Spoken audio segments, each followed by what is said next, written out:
Good morning, sir. Morning, brother. Just music music.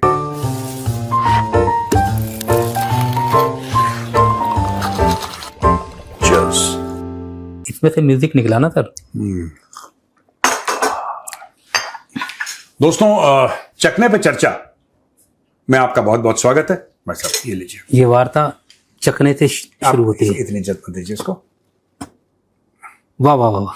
Sir एक सवाल जो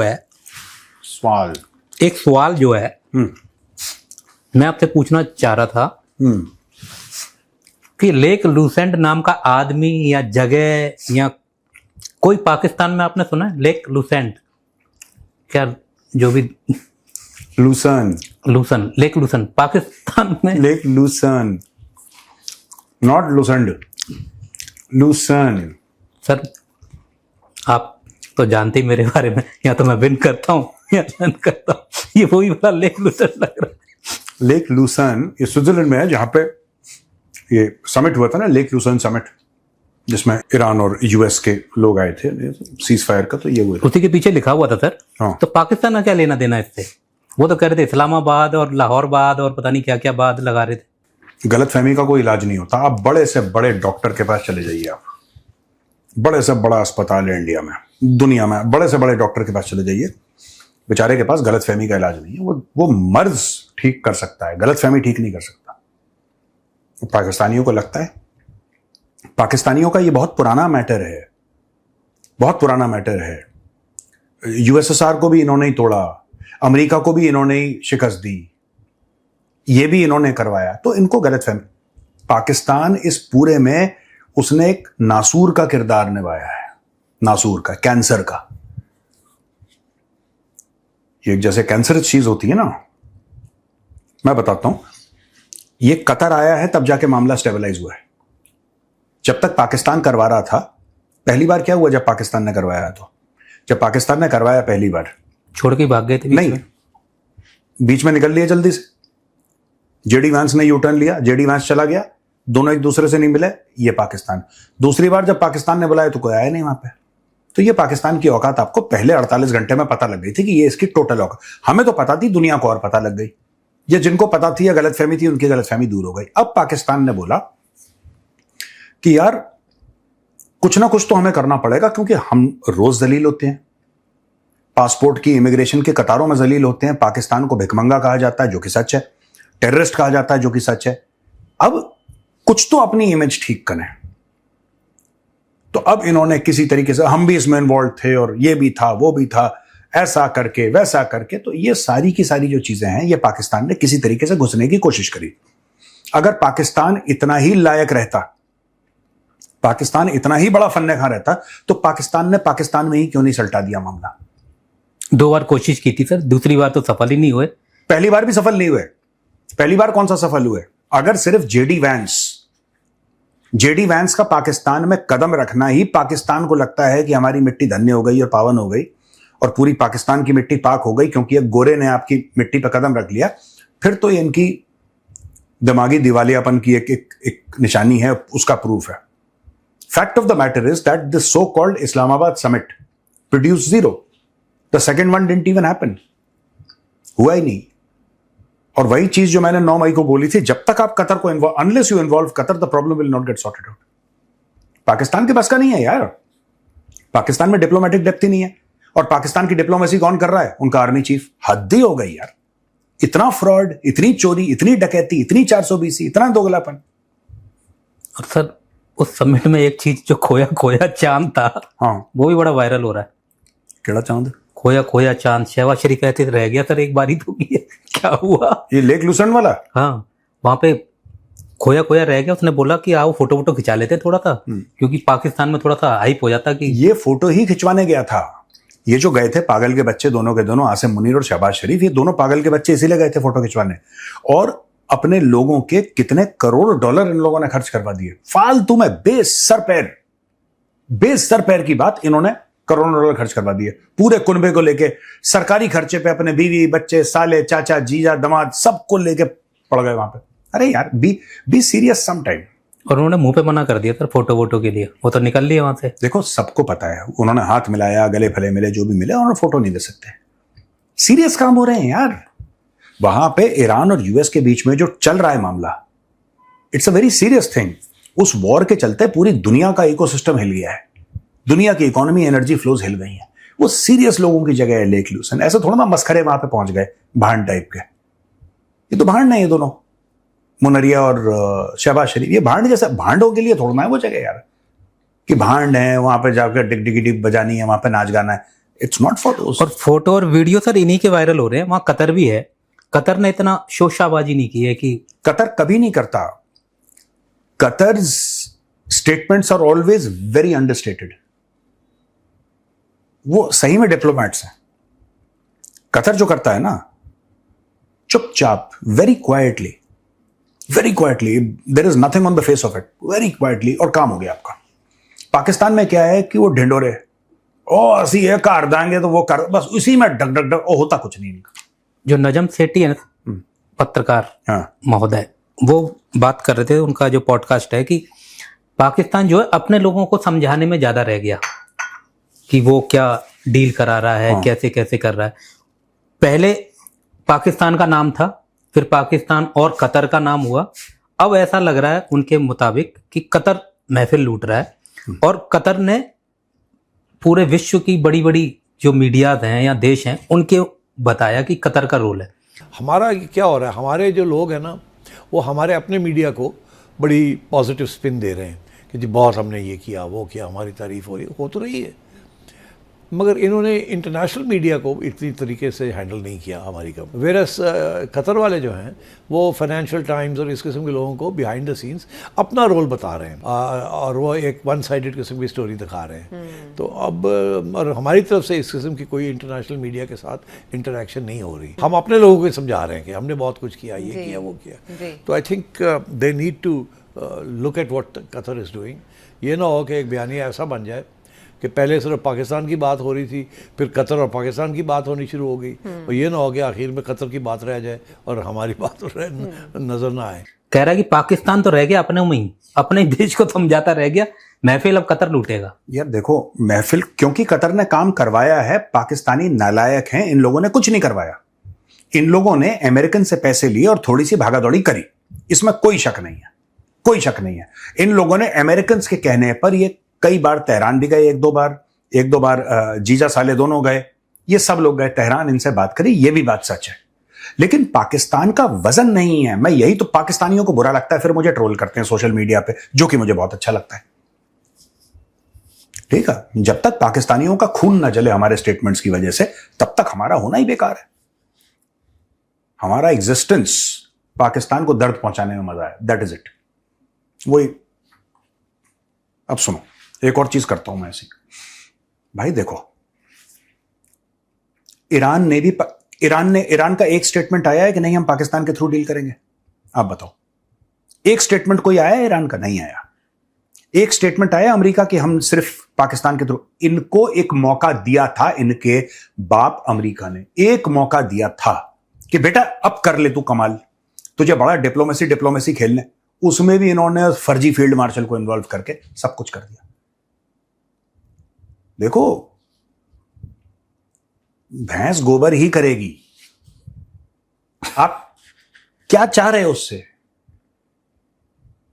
कि वो वहां पे कोई इत्र बिखेरेगी? नहीं, उसने गोबर ही करना है। With all due respect to the animal of course, but Pakistan ने गोबर ही करना है। इनके बस का कुछ नहीं है। ये अपने फील्ड मार्शल ने ये करा, हमारा एक हाइब्रिड निजाम, ये बड़ा कहते हैं ना हमारा एक हाइब्रिड निजाम है। कुछ नहीं है, तुम्हारा इनब्रेड निजाम है, हाइब्रिड निजाम कुछ नहीं है। सब झूठ बोलते हैं ये, इनके बस का कुछ नहीं है। छोड़ो, आगे बढ़ो और बताओ। दूसरा सर सदमे की बात ये हो गई है पाकिस्तान में, हाँ, कि FATF में जो है इंडियन नागरिकों को जी विवेक अग्रवाल जी उपाध्यक्ष बने हैं। कितना कार्यकाल होता है सर? 1 साल। तो 1 साल बहुत है। अब्दुल वासिद जो हैं, उनका कहना है कि अब वो भारत जो है अब कोशिश करेगा पाकिस्तान को ग्रे लिस्ट में डालने के लिए, और 1 साल बड़ा मुश्किल होने वाला है। पाकिस्तान करीब 4 बार गया ग्रे लिस्ट में FATF की। उस समय कौन सा भारत वाला था वहां पे जिसने पाकिस्तान को ग्रे लिस्ट में डाला था? पाकिस्तान को ग्रे लिस्ट में डलवाने के लिए भारत को कोई भारतवासी नहीं चाहिए। ये पहले ही 4 बार दर्शन कराए हैं। ये ग्रे लिस्ट में 4 बार दर्शन कराए हैं और अगली बार ब्लैक लिस्ट में जाएंगे सीधा। और अगर पाकिस्तानियों को जब पहले 4 बार गए थे ग्रे लिस्ट में, 3 बार ऐसी कुछ है, मुझे डेट्स भी याद थी, भूल गया, दिमाग से निकल गई। मैं ये जानना चाहता हूं पहले कौन सा इंडियन था वहां पे, बताओ। कोई होगा इंडियन, सतीश, रमेश, राजेश, कोई तो होगा वहां पे जिसने पाकिस्तान को डाला। ढूंढ लो। इनकी हरकतें वैसी हैं, ये इनकी हरकतें। और इनको पाकिस्तान को चलाना बहुत आसान काम है। बिजली नहीं आ रही 18 घंटे, 15 घंटे बिजली नहीं आ रही, हिंदुओं ने साजिश की है, बस ये है करके बोल दो, सब कन्विंस हो जाते हैं पाकिस्तानी। आपको है बोलना है जवान नीचे करके, पूरा पाकिस्तान कन्विंस है कि जो बिजली नहीं आ रही वो हिंदुओं की साजिश है। घुमा के उसको उससे जोड़ दो, सिंधु जल समझौते से कि हाँ, आपको जोड़ना नहीं है, ये हिंदुओं की और यहूदियों की साजिश है कि पाकिस्तानी आवाम ने भीख मांग मांग के $40 अरब की इंडस्ट्री, सिर्फ भीख पे, सिर्फ खैरात पे $40 अरब की इंडस्ट्री खोल ली है सालाना। और इनका फील्ड मार्शल सो कॉल्ड और इनका प्रधानमंत्री और पूरी कैबिनेट भीख मांगने में एक्सपर्ट हैं। वो भी हिंदू की साजिश है, वरना तो ये तो बड़ी एक गैरतमंद कौम है। गैरतमंद कौम ये होती है जिसके लीडर भीख मांगते हैं हर जगह, ये गैरतमंद कौम है। ये गैरत वर्ड पाकिस्तान में बहुत इस्तेमाल होता है, बस सिर्फ इस्तेमाल होता है, काम नहीं होता इस पे कोई। लाल टोपी तो बहुत बोलता सर, ये हमारी नापाक फौज ने क्या हाल बना दिया, हमारी उम्मत का क्या हाल बना दिया। ऐसे शब्द वही लाता था। खतरनाक वाले। व्हाट्सएप का भी सुनने में आ रहा था कि कोई भारतीय जो है, कुणाल शाह ना, कुणाल शाह, वो क्रेड में था पहले, तो इनका व्हाट्सएप भी नहीं चलेगा क्या पाकिस्तानियों का? अब ये मैं बता रहा हूं, कल इनका अगर कुछ व्हाट्सएप में आउटेज होता है ना, ग्लोबल आउटेज जो होगा, तो ग्लोबली आउटेज है, एशिया स्पेसिफिक आउटेज होगा कि वो इंडिया का है कुणाल शाह, उसने साजिश कर दी है, हमारे मैसेज नहीं जा रहे हैं, और कोई हिंदू है कुणाल शाह, इसने साजिश कर दी है। अच्छा, एक तो ये कर दी है वाला है, ये सबसे नीचे वाला जो तबका है वो कर दिया करेगा। इससे जो थोड़ा सा मिडिल क्लास वाला तबका है ऊपर, वो पॉडकास्ट में कि अब व्हाट्सएप का भी जो CEO है वो इंडियन लग गया है। ऐसा क्या है? हम कहां गलत रास्ते पे चले गए? हमसे गलतियां क्या हुई हैं, तारीखी गलतियां।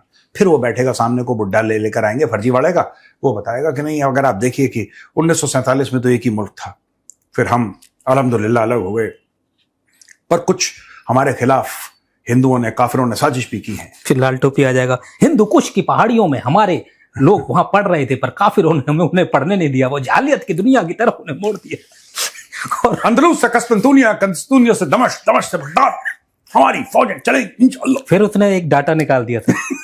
वो बड़ा मजेदार आदमी है वो। लाल टोपी ने, उसने बोला है कि ये कश्मीर जो है ये डोगराओं के 200 साल से गुलामी में है कश्मीरी, हमारी ये जमहूरियत, और डोगरा हमारे ऊपर अत्याचार कर रहे हैं, और हम लोग जब जिहाद के नाम पे और उनकी रक्षा करने गए तो डोगराज ने और वहां के हिंदू राजाओं ने हमारी खालें उतार दी, और उस जगह को 75 लाख रुपए में अंग्रेजों ने वो डोगरा को बेच दिया। वादी कश्मीर के मुसलमानों को हिंदुओं की हुक्मरानी बर्दाश्त करते, जिल्लत और रुसवाई उठाते, गुलामी में जिंदगी बसर करते। 1830-1835 के आसपास अंग्रेजों ने यह पूरा कश्मीर का इलाका डोगरा हिंदुओं को फरोख्त कर दिया था।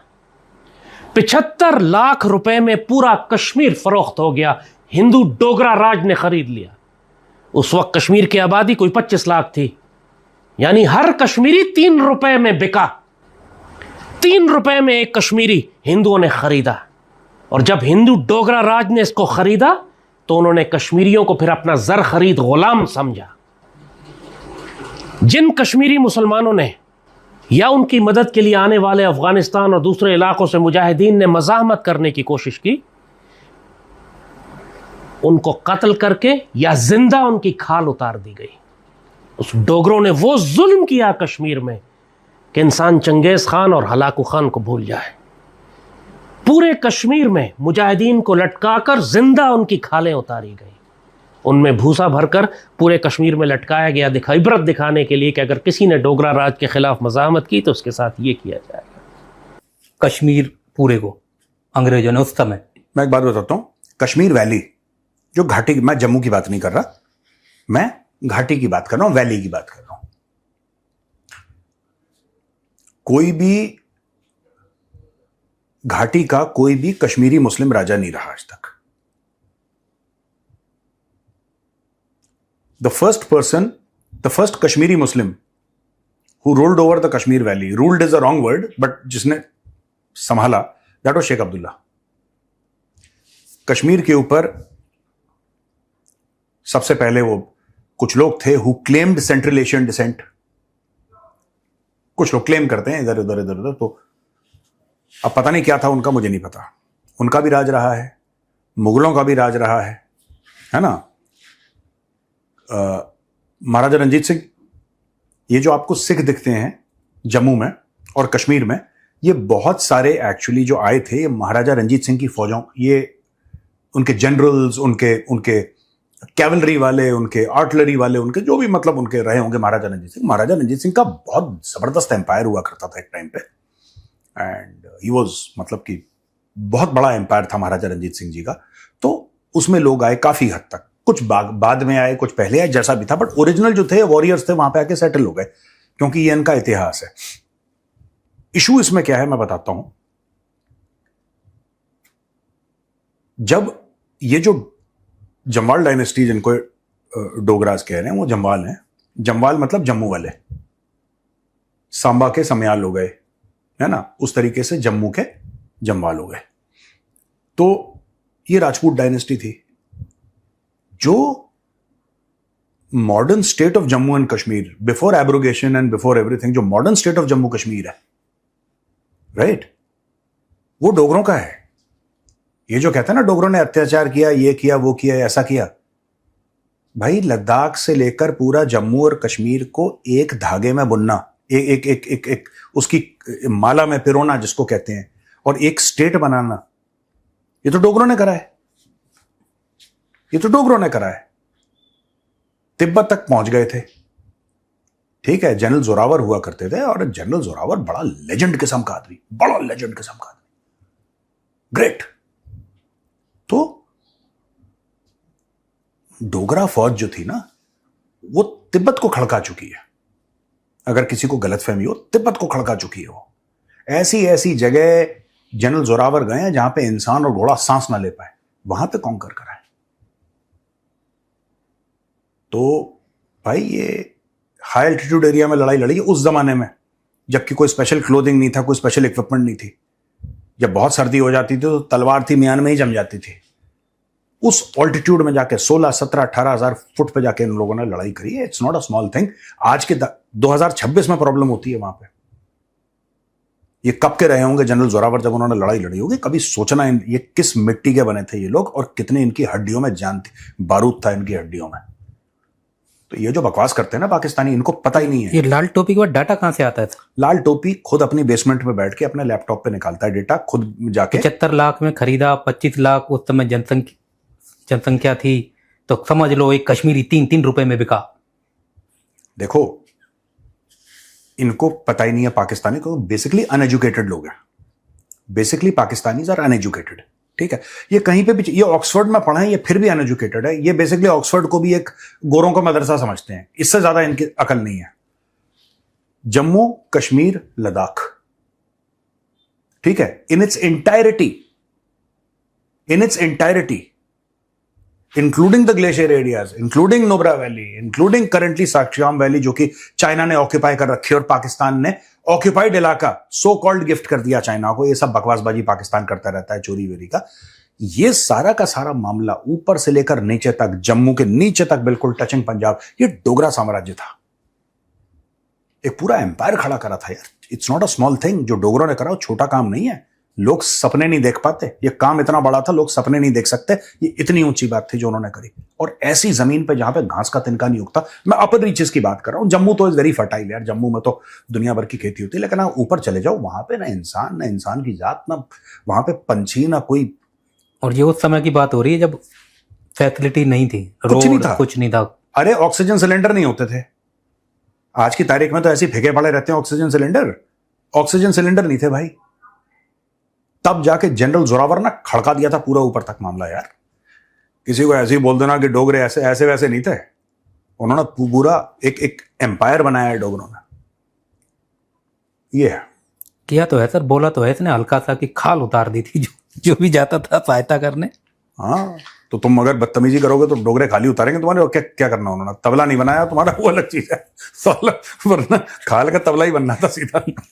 उम्मत का ये क्या हाल बना दिया। तो ये कहने लायक भी ना बचता है। अब की बार आ गया इधर सर, डोगरा वालों के आटे चढ़ गया ये। इसे बोले बता पहले तो ये लाइन बोल तू अपनी। कभी इनको पता ही नहीं, जो कश्मीर करते हैं ना ये पाकिस्तानी, इनको पता ही नहीं है कश्मीरी जो लैंग्वेज है। अब मैं घाटी की बात कर रहा हूं। कश्मीरी जो लैंग्वेज है, द लैंग्वेज, कश्मीरियों की जबान अलग, उनके नैन नक्श अलग, उनके मसाले अलग, उनके खाने अलग, उनकी हर चीज अलग। उनकी ये लैंग्वेज तक अगर कोई प्योर डोगरी बोले, कोई अगर प्योर डोगरी बोले या बोलचाल की डोगरी बोले जिसको कश्मीरी नहीं आती, ठीक है, या कोई कश्मीरी प्योर कश्मीरी बोले जिसको डोगरी नहीं आती, ये दूसरे आपस में बात नहीं कर सकते। ये आपस में बात नहीं कर सकते। इनको लिंक लैंग्वेज ढूंढनी पड़ेगी। इनके खाने बिल्कुल कश्मीरी, तो मसाले ही अलग हैं। कश्मीरियों के कुछ ऐसे ऐसे मसाले हैं जो आपको इंडिया में कहीं नहीं मिले। वो कश्मीरियों को ही पता है कि ये कहां से आते हैं। होते बड़े मजेदार हैं, लेकिन आपको नहीं मिलेंगे। दिल्ली में आईएनए मार्केट में मिलते हैं, मुझे तो पता है ना इन सबके ठिकाने, आईएनए मार्केट में मिलते हैं। तो ये चीज है। चलो और बताओ, और क्या सर? सवाल, एक सवाल ये भी हो रहा है सर, पाकिस्तान में थोड़ा सा और सरदर्द हो, पाकिस्तान में सरदर्द बहुत होता था। क्यों, क्या हो गया भाई? ब्रिक्स की जो है सर, हाँ। एनएसए समिट चल रहा है दिल्ली में, हाँ, तो उसको लेकर भी टेंशन है कि व्हाट इज दिस। नहीं वो तो होगा यार। ब्रिक्स में एनएसए का समिट है, उधर वांग ही आ रहा है चाइना से जी, जो फॉरेन मिनिस्टर भी है, और Wang is part of the politburo. वो शी जिनपिंग का राइट हैंड मैन है। He is not simply representing और saying that I am representing China as NSA. नहीं, बात वो नहीं है। वांगी एक बहुत इंपॉर्टेंट आदमी है। He is a very important player and he has the absolute trust of Xi Jinping, और पॉलिट ब्यूरो में बैठता बड़ा आदमी है। तो इनकी तो शहद से मीठी है यार। ये क्यों नहीं करवा लेते ब्रिक्स का? ये भी समिट करवा लें पाकिस्तानी। इनको भी करवा देना चाहिए। वांगी को बोलना चाहिए आप आओ। बोला तो था इन्होंने सर, हमें भी करवा दो इसमें शामिल। इनको शामिल सब में होना है सर, काम कुछ नहीं करना इन लोगों बहुत कुछ होता है सर वहां पे। को। तो है यार। कोई बैठा है, पर्स छूट जाए, पैसों की बात हो रही है, सुनने में ही मजा आ जाए। दुनिया में इतने पैसों की भी लेन देन होते हैं, ये पता लग जाए, ये पता लग जाए, फिर आगे जाके अपने उसमें जाके पार्लियामेंट में बोल सकते हैं कि हमारी इतनी बड़ी डील चल रही है। तो सुनने में सर, लाइनें सुनने में अच्छी लगती हैं कि जयशंकर साहब क्या बोल रहे थे, पास से सुना, फिर उन्होंने देखा कि उन्होंने यूरोपियन को खींच दिया, तो हमने क्या सीखा वहां से? यार उन्होंने इज्जत नहीं सीखे नहीं, वो झूठ बोल देंगे। इसमें पाकिस्तानी सच नहीं बोलेंगे। अगर डॉक्टर जयशंकर ने यूरोपियंस को खींचते हो, कहेंगे कि वो तो बैठे थे वहां पे, लेकिन हमने बोला कि humanity comes before anything else, सबसे पहले इंसानियत। तो चुपचाप से हमारे फील्ड मार्शल गए, और हमारे फील्ड मार्शल ने अल्हम्दुलिल्लाह डॉक्टर एस जयशंकर के कान में कुछ बोला, और डॉक्टर जयशंकर ने अचानक फील्ड मार्शल का हाथ पकड़ा और उनसे बोला, भाग्य से नहीं, डॉक्टर जयशंकर ने बोला कि फील्ड मार्शल, अगर आप हमें ना बताते तो हमारी फॉरेन पॉलिसी कैसे चलती। और आपने जो साउथ एशिया का आपने नाम बढ़ाया है सिर्फ फील्ड मार्शल बन के। वो और देखिए आप जो है लॉइन है साउथ एशिया के, और आपको हम अपने पिंजरे में डालेंगे। क्या बात कर रहे थे? भाग्य। क्वेश्चन ले लेते हैं सर। हाँ सर, पहला जो सवाल है, सवाल, हाँ इन्होंने सवाल ही लिखा है। ये हैं दलबीर सिंह पुणे से, सरदार दलबीर सिंह पुणे महाराष्ट्र। इनका सवाल है सर सवाल कि पाकिस्तान और जो अफगानिस्तान के बीच में झड़पें होती रहती हैं, तो अफगानिस्तान उनकी चौकियों पे कब्जा कर लेता है पाकिस्तान की। ऐसे ही बलोच जो हैं वो भी कब्जा वब्जा कर लेते हैं। फिर इस कब्जे का होता क्या है? क्या पाकिस्तान आर्मी उनको वापस ले लेती है, या अफगानिस्तान के पास वो चौकियां या जो कब्जा की हुई जगह है डूरिंग लाइन पे अफगान कब्जा कर रही है, या आगे क्या कार्रवाई? ये पूछना चाह रहे हैं कि अब अफगान आगे क्यों नहीं बढ़ रहे इससे, अगर वहां डूरिंग लाइन पे इन्होंने कब्जा कर लिया कई जगह पर। दलबीर सिंह जी, बहुत बहुत धन्यवाद आपके सवाल के लिए। इसमें 2-3 बातें हैं। मैं कई बार कह चुका हूं कि जब तक अफगान फौज को डेप्थ एरियाज हिट करने की टेक्नोलॉजी उनके पास नहीं आएगी कि उन्होंने डेप्थ एरियाज हिट, देखिए पाकिस्तान को सूट करता है कि जो भी लड़ाई हो बॉर्डर पे हो, जो भी लड़ाई हो ड्यूरन लाइन के आसपास पट पट पट पट होती रहे, माहौल गर्म रहे, ये पाकिस्तान को सूट करता है। जब तक अफगान फौज पाकिस्तानी फौजी ठिकानों में जो कि डेप्थ एरिया में है 100, 200, 300, 400, 500 किलोमीटर पीछे, जब तक उनको हिट करने की सलाहियत नहीं रखेगा तब तक ये मामला यहीं तक चलता रहेगा।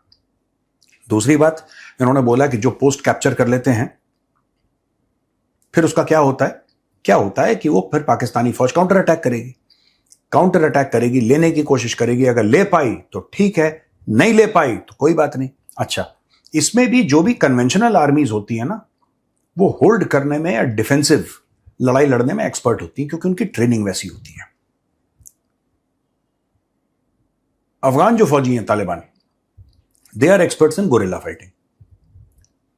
अगर आप चाहते हैं कि तालिबान बिल्कुल कचूमर बना दे पाकिस्तानी फौज का, पाकिस्तानी आर्मी का बिल्कुल धनिया पीस दे, तो फिर किसी तरीके से पाकिस्तानी फौज अफगानिस्तान के अंदर घुसे, फिर वापस नहीं जाएगी वो।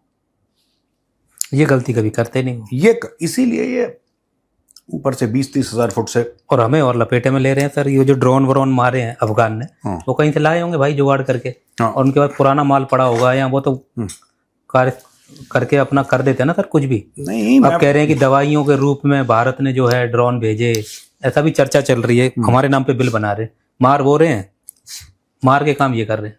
अफगानिस्तान के इर्द गिर्द कौन सा ऐसा मुल्क है जो कि ड्रोन में एक्सपर्ट है? कौन सा ऐसा मुल्क है जिसका बॉर्डर अफगानिस्तान से मिलता है और हाल फिलहाल पिछले 3 महीनों में उसने दुनिया में ड्रोन के चक्कर में अपना लोहा मनवाया? It is Iran. It is Iran. Afghan Taliban के पास पैसा है। अगर अफगान तालिबान बोलता है ईरान को कि हम तुम्हें इतने $1 मिलियन देंगे, तो ईरान फिर क्यों नहीं उसको अपने ड्रोन बेचेगा? उसको तो चाहिए फॉरेन एक्सचेंज, उसको करेंसी चाहिए, और तालिबान के पास है पैसा पड़ा हुआ, इसमें कोई शक नहीं है। अगर वो बोलेगा ईरान को कि भाई साहब जरा 1000 ड्रोन देना हमें, और ईरान को पैसा चाहिए, ईरान को पैसा चाहिए भाई। ईरान अगर अफगान तालिबान के साथ डील साइन करे, है ना, तो पाकिस्तानी तो नालायक हैं, अफगानिस्तान पाइपलाइन जा सकती है, अफगानिस्तान के थ्रू सेंट्रल एशिया पाइपलाइन जा सकती है तेल की, कोई कमी नहीं है। और ईरान और अफगानिस्तान का ऐसा कोई मेजर कोई मैटर भी नहीं है, कोई इतना मेजर मैटर नहीं है कि ये लोग एक दूसरे के लड़ रहे हैं, और और इस्लाम को लेके विचारधारा कुछ कुछ तो इनकी नहीं, वो तो हार्डकोर सुन्नी हैं जो तालिबान वाले, देवबंदीज, और ये शिया हैं। Most of them are 12ers जो शिया हैं वहां पे। तो विचारधारा तो अलग है, लेकिन there is peace, there is piece.